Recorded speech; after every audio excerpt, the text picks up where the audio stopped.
ये धारावाहिक किसी प्रकार की ऐतिहासिकता का दावा नहीं करता। तत्कालीन परिस्थितियों को दर्शाने के लिए आवश्यक और उचित नाटकीय रूपांतर किए गए हैं। ऐतिहासिक रूप से जोधाबाई के स्थान पर हरकाबाई, हीर कुंवर जैसे नाम इतिहास में प्रचलित हैं। ये धारावाहिक किसी भी सामाजिक परंपरा और पारिवारिक संबंधों का ऐतिहासिक दावा नहीं करता है। इसका उद्देश्य किसी भी समुदाय की भावनाओं को ठेस पहुंचाना नहीं है।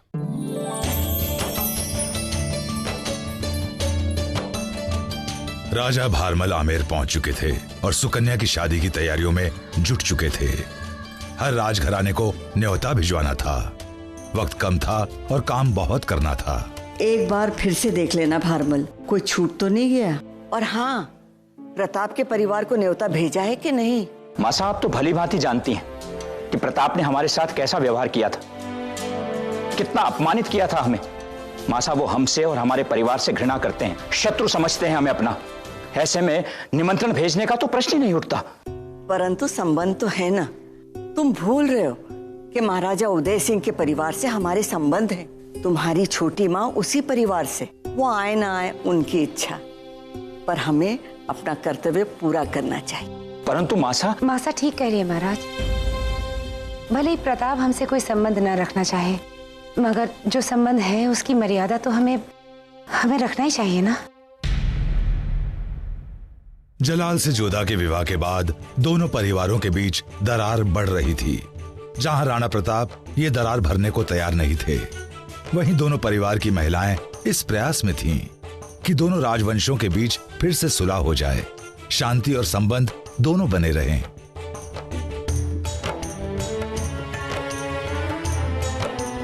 समय घाव को भरने के लिए होता है। हम राजवंश में योद्धाओं के यहाँ जन्म लेते हैं, फिर योद्धाओं से हमारा विवाह हो जाता है, फिर योद्धाओं को ही हम जन्म देते हैं। हम मालाओं के उन धागों की बाती है जो मन को जोड़ कर रखती हैं और स्वयं ये नहीं देखती कि योद्धा एकजुट रहे। ये कार्य हमारा ही है। संबंध हम स्त्रियों के कारण ही जुड़ते हैं। जब स्त्री बहू बनकर किसी के घर में जाती है तो अनदेखी एक डोरी से दोनों परिवारों को जोड़ देती है। इतिहास में योद्धा जाने जाते हैं और हम अनाम रह जाते हैं। पुरुषों के अहंकार के तले हमें हमारा कर्तव्य नहीं दबने देना है। हमारी बेटी का संबंध जुड़ रहा है और हम चाहते हैं कि राजवंशों में श्रेष्ठ आपका पुत्र प्रताप यहाँ पधारे, ताकि हमारे बीच संबंध फिर से जुड़ सके। आमेर के राजा भारमल ने अपनी बेटी सुकन्या के विवाह का निमंत्रण भेजा और धवलगढ़ के राजकुमार महेंद्र ने भी आमंत्रण भेजा। तो क्या निर्णय है आपका?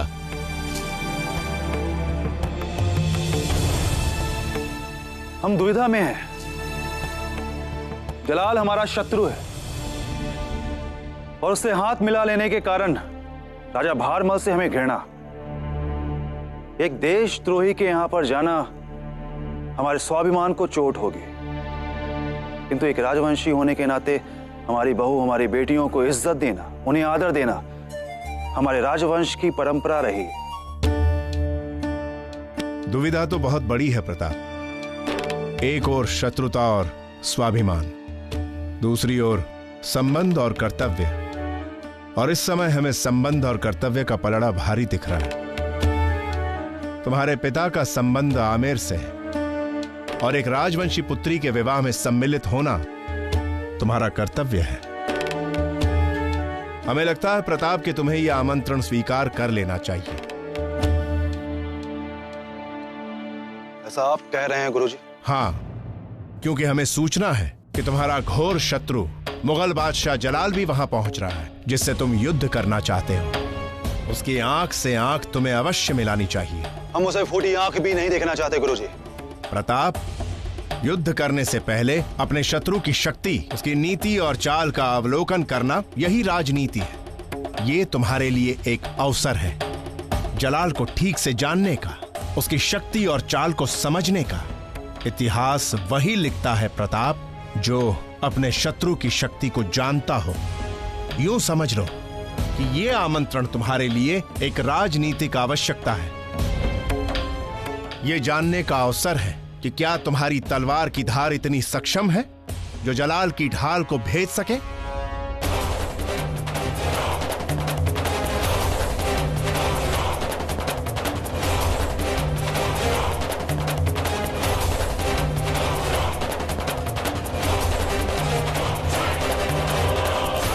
तो बाकी राजवंशियों के साथ प्रताप भी शादी में शिरकत करेंगे।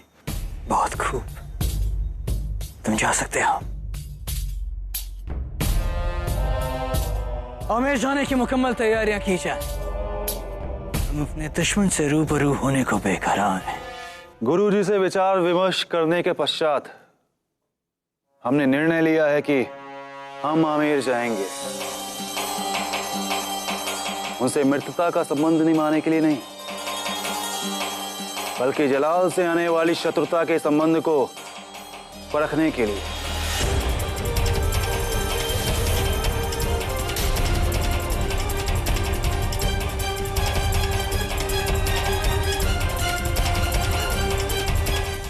ये सब सामान यहाँ रखो।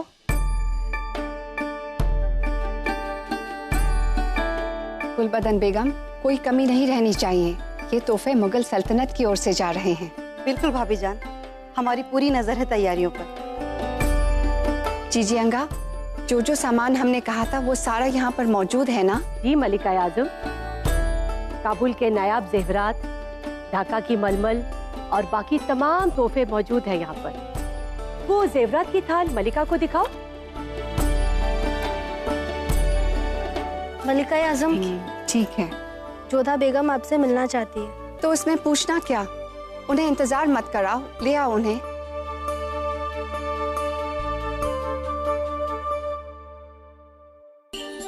अम्मी जान, जीजी अंगा और फूफी जान को हमारा प्रणाम।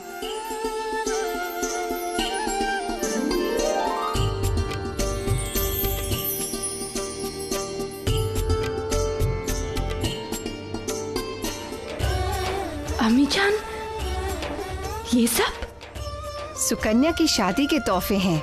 इन्हें करीने से सजाने में बेचारी जीजी अंगा 2 दिन से लगी हुई हैं।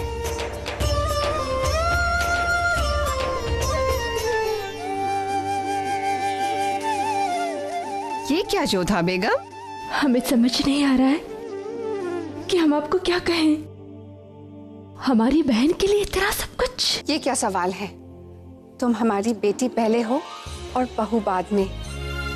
तुम्हारी बहन के लिए हमारा भी कोई फर्ज बनता है। मुगल सल्तनत की बेगम की बहन है वो। जैसे हमारे लिए बख्शी बानो, वैसे ही सुकन्या।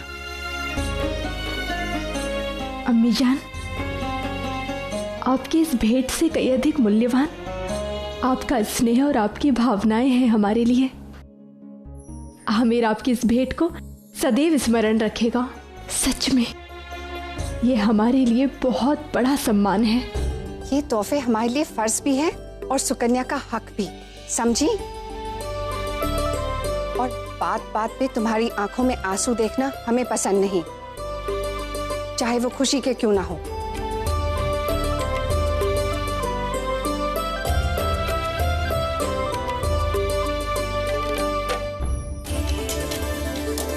जलाल अपने परिवार के साथ आगरा से आमेर की ओर कूच कर चुके थे और आमेर में भी उनके स्वागत की तैयारियां पूर्ण हो चुकी थीं, क्योंकि बात केवल सुकन्या के विवाह के उत्सव की नहीं, जलाल की सुरक्षा की भी थी। इसीलिए खुद भारमल और भगवान दास सारी तैयारियां देख रहे थे। आखिर मुगल सल्तनत का बादशाह इस शादी में खास मेहमान बनकर जो आ रहा था। भगवान दास, क्या सारे प्रबंध पूरे हो चुके हैं? जी बाबू, सुरक्षा का पूरा ध्यान रखा जा रहा है।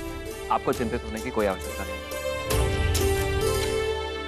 हम चिंतित नहीं हैं भगवान दास, हम तैयार हैं। आमेर को एक ऐसा कवच बना दो जिसे कोई चाहकर भी भेद न सके और शहंशाह तक पहुंच न सके। यहां भारमल आमेर को कवच बनाने की सोच रहे थे। वहां जलाल के दुश्मन इस कवच को हर हाल में भेद देना चाहते थे। जलाल को नुकसान पहुंचाने का ये मौका वो खोना नहीं चाहते थे।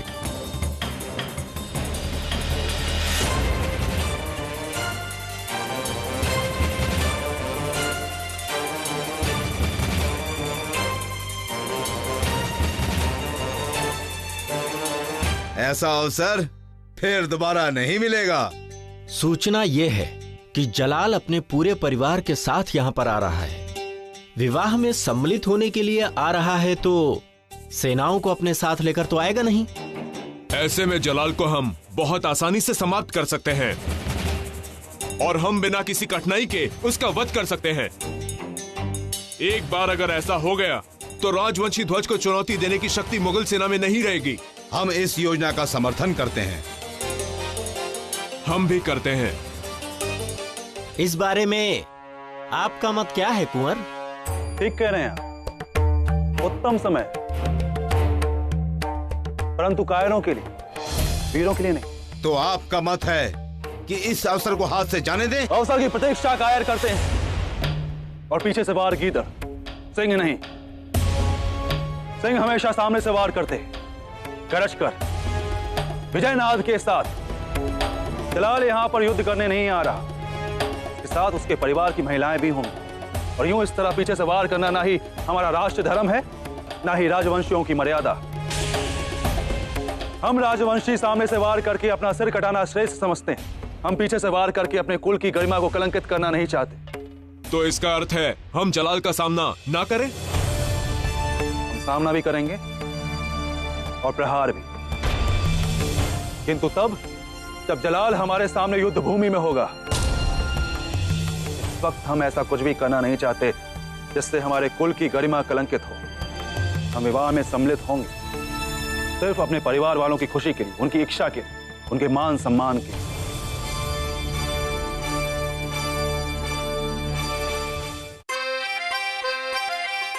जंगली जानवरों की आवाज सुन सुन के हमें तो नींद ही नहीं आ रही है, और ये भी पता नहीं कहाँ पे है। या खुदा मदद कर। अम्मी जान,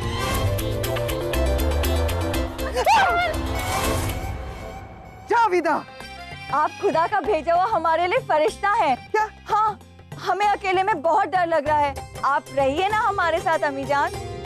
हम आपके साथ रहेंगे तो आपसे हमें बचाने के लिए क्या आपके फरिश्ते आएंगे? मजाक छोड़िए अम्मी जान। अब बाग का क्या है?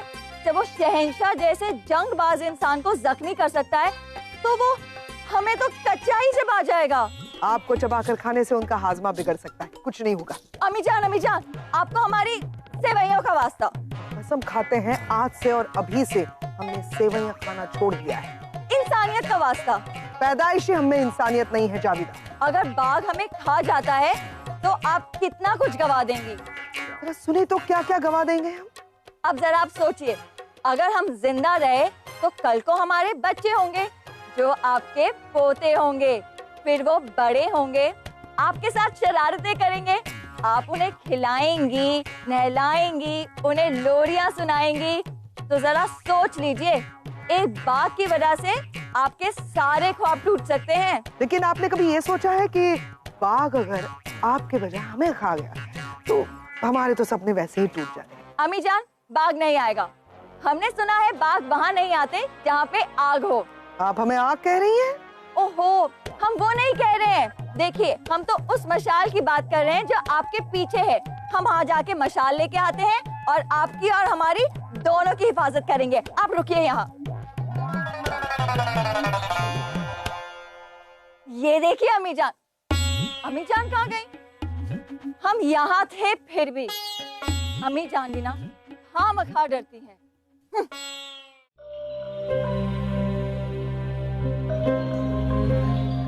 सुनो, इनमें से हमारा खेमा कौन सा है? वो वाला। वो तो शहंशाह का है। देखा, हमने कहा था ना। क्या बात है रानीसा, आजकल शहंशाह के विषय में बहुत कुछ जानने और समझने लगी हो आप। कुछ ऐसा वैसा सोचने की आवश्यकता नहीं है आपको।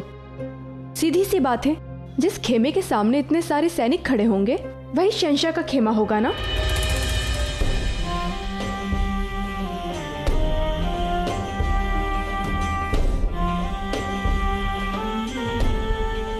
शहंशाह का इकबाल बुलंद हो। हम जानते हैं आपको सैर करने का बहुत शौक है, इसीलिए हमने पास की झील में नाव की तैयारी करवा दी है। बहुत खूब बदका साहब। आज पूरे चांद की रोशनी में पानी के बीचों बीच नाव की सैर करने का लुत्फ कुछ और ही होगा। हुजूर, इस वक्त हम राजवंशियों के इलाके में हैं। आप अभी तक पूरी तरह से दुरुस्त भी नहीं हुए हैं, इसलिए हमारा एक मशवरा है कि आप वहाँ अकेले न जाएं। सिपाहियों की एक टुकड़ी आपके साथ रहेगी। सिपाहियों की टुकड़ी कहाँ जा रही है अदका साहब? सलाम मलिका आजम, शहंशाह नाव की सैर पर जाना चाहते हैं। हमारी सलाह है कि ये अकेले न जाएं। जलाल अकेले क्यों जाएंगे? जोधा बेगम। जी अम्मी जान। नाव की सैर पसंद है आपको? जी हाँ, अमीर के माफ्टे में कई बार नौका विहार करती थी ये। तो ठीक है, जलाल नाव की सैर पे जा रहे हैं, आप भी उनके साथ जाएंगी।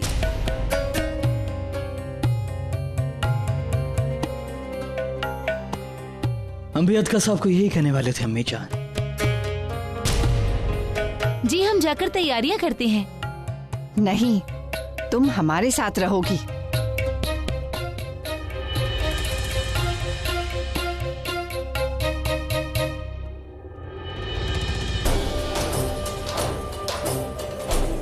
आइए आइए।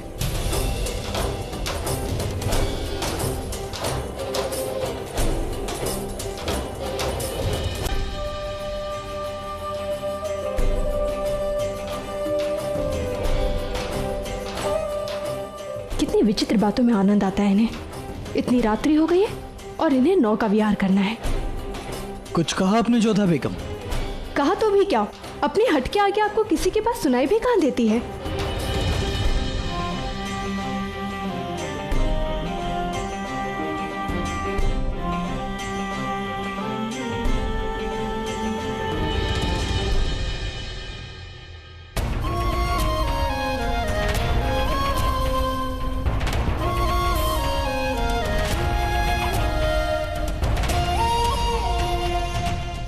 ज्यादा सोचिए मत, हम आपको गिराएंगे नहीं।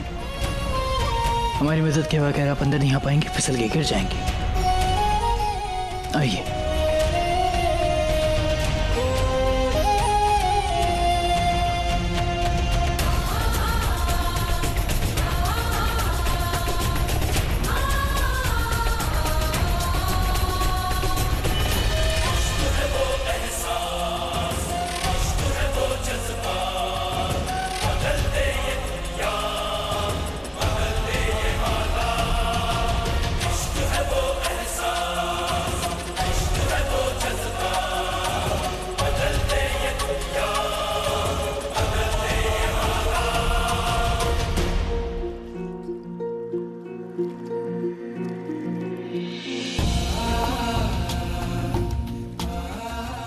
आपकी दासी कह रही थी कि आपको नाव में सैर करना अच्छा लगता है।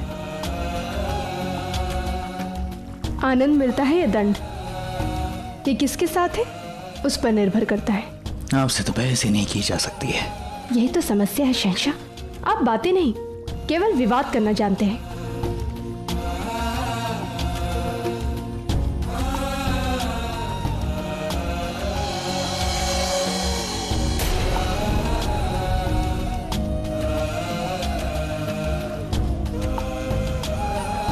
समझ गए जोधा बेगम, कहीं अगर आप गिर जाती तो लोग इसे हमारी साजिश समझते।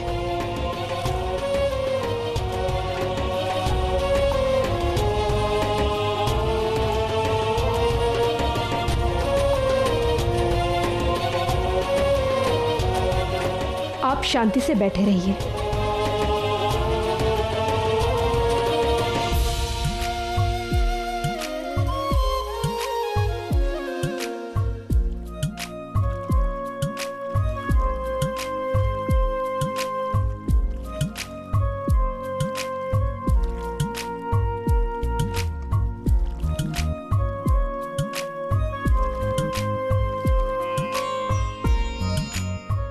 जरा ध्यान से जोधा बेगम, घाव हरा मत कर दीजिए। अगर आपको हमारा क्या कोई भी काम अच्छा नहीं लगता है तो आप स्वयं ही कर लीजिए ना।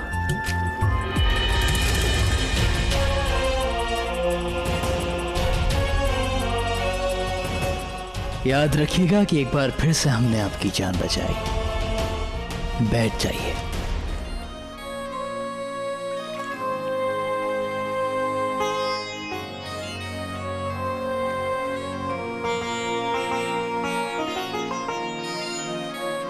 आपका दुपट्टा ठीक किए देते हैं,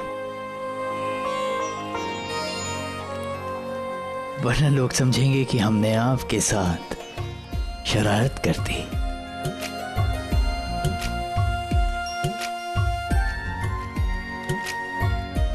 जोधा बेगम, हमें लगता है कि आप अपना खास मरहम अपने साथ रखें हमेशा, क्योंकि जब आप साथ हों तो पता नहीं कब कौन गिर जाए, कब किसे जख्म लग जाए।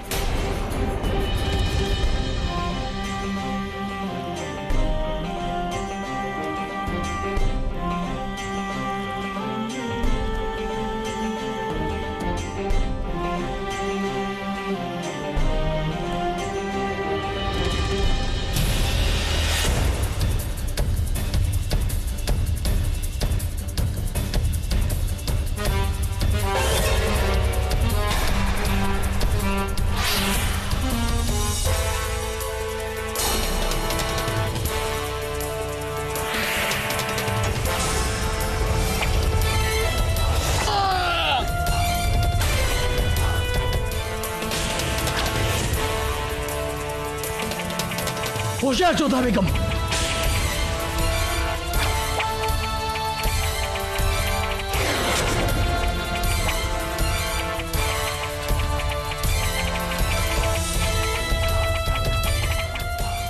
अब घबराइए मत जोधा बेगम, हम हैं आपके साथ।